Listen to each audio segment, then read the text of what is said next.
Jangan lupa like, komen, dan subscribe channel YouTube TVRI Bengkulu dan nyalakan lonceng notifikasinya. Sejak dahulu,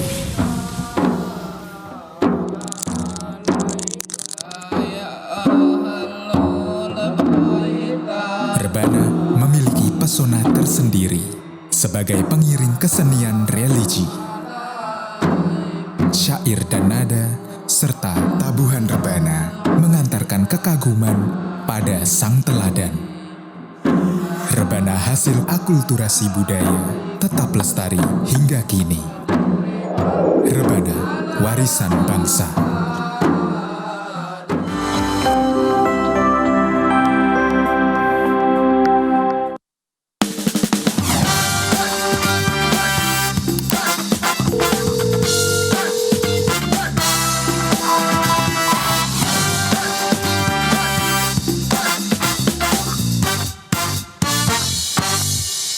Halo pemirsa, terima kasih Anda masih bersama kami dalam Dokter Kito bersama Kita Sehat. Dengan tema kita hari ini aspirasi benda asing dan kita masih bersama dengan narasumber cantik kita Dr. Junia. Namun saya kembali mengingatkan kepada pemirsa bagi yang ingin bertanya, boleh langsung saja hubungi ke nomor WhatsApp 0851 7676 4648 karena kita bisa membahas bersama-sama nih atau berkonsultasi dengan dokternya langsung nih. Oke Dr. Junia, bisa kita lanjutkan lagi, silakan dok. Sedikit lagi nih.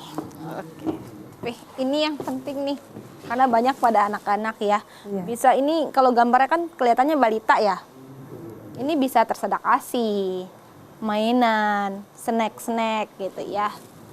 Back blow. Berarti blow-nya dorongannya dari belakang. Posisinya harus kayak gitu, nggak boleh nggak. Bisa kita sambil berdiri kalau kuat. Anaknya ini kalau anak bayi ya ditelungkupin kayak gitu. Kalau enggak kita sambil duduk pun bisa, kita duduk, anak taruh di pangkuan, tapi memang posisinya harus terbalik. Nah yang jadi masalah, sudah di rumah sakit pun, yang melakukan back blow pun orang medis, tenaga kesehatan, orang tuanya panik, karena kasihan kan anak kecil dibalik gitu. Jadi mereka merasa tidak tega. Kalau keadaan kayak gini, orang tua memang harus tega. Kan kita melakukannya cepat, keras, kuat, dan cepat, tapi gentle. Maksudnya gentle itu tidak secara kasar didegak-deguk gitu, enggak. Tapi memang harus kuat dan cepat. Kalau enggak kayak gitu, dia nggak keluar benda asingnya. Makanya kalau di video-video yang beredar ya, kasihan banget anak bayi dipukul-pukul Iya, begitu. sering tuh. Padahal itu terjadi sumbatan. Kadang pada anak-anak terjadi sumbatan mereka nggak nangis, taunya udah biru aja. Gitu. Makanya kalau udah biru kayak gitu, mau nggak mau ya harus tega orang tuanya. Dibalik, kayak digebuk ya, tapi nggak dipukul ke arah atas gini, tekan, kuat dan cepat gitu ya, pakai bagian bawah telapak tangan. Bawah telapak tangan. Iya. Berarti Kalau gini kan sakit ya, kena ini tajam. Iya. Gini. Dua tangan main semua ya dok, satu megang. Satu megangnya harus di bagian tangan yang satunya, tangan kiri ya, tergantung yang kuat yang mana ya. Biasanya orang pakai tangan kanan untuk mukul di atas. Harus megang di bagian leher seperti ini. Jadi lehernya tersanggah dengan baik, badan anaknya sebenarnya di tangan kita, di lengan kita.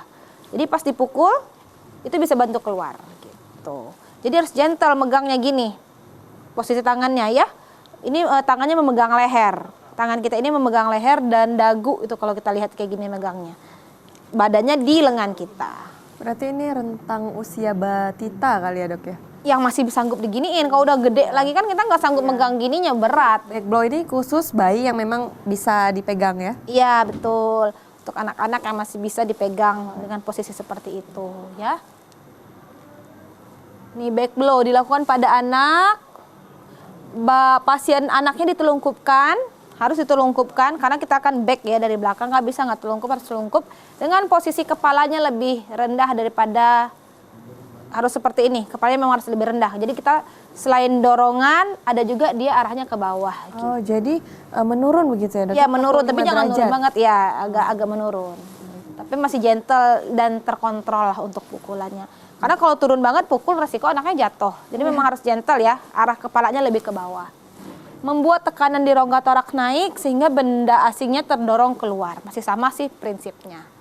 Nih ini yang Gimana dok kalau udah kita lakukan back blow, Heimlich maneuver dan lain-lain tidak keluar, sumbatannya dalam, atau dia benda tajam yang nggak bisa keluar dengan dorongan, kayak jarum kan pasti sudah menusuk. ini bronkoskopi. Jadi ada kamera kecil dimasukin, nanti kita lihat ini. Ini percabangannya antara saluran nafas dan untuk ke saluran makan ya. Nanti dia bercabang lagi, ini percabangannya. Jadi memang harus, kita nggak tahu tuh dia nyasarnya kemana. Kalau benda asingnya kadang anak nelan koin atau masuk koin ke hidungnya. Ternyata dia tidak sesak, di ronsen tidak ada, udah masuk ke lambung. Ya itu biasanya kita tunggu aja, kalau bendanya tidak terlalu besar dia akan keluar lewat buang air. Tapi pasti orang tuanya untuk sekian hari buang airnya tolong dilihat ya apa keluar atau tidak. Kalau dalam sekian rentang waktu dia tidak keluar, berarti harus ditata laksana lebih lanjut lagi. Kita lihat lagi perkembangannya udah sampai mana, kemudian apa hambatannya sampai tidak bisa keluar gitu. Itu kalau di saluran pencernaan. Kalau di saluran nafas dia nggak akan ada jalur keluar, dia mentok di situ. Mau nggak mau harus dikeluarkan segera. Kejadian ini banyak lagi terjadi kapan? Kapan dok? Bukan pada anak-anak, bukan pada dewasa yang masih sehat ya, pada lansia sering.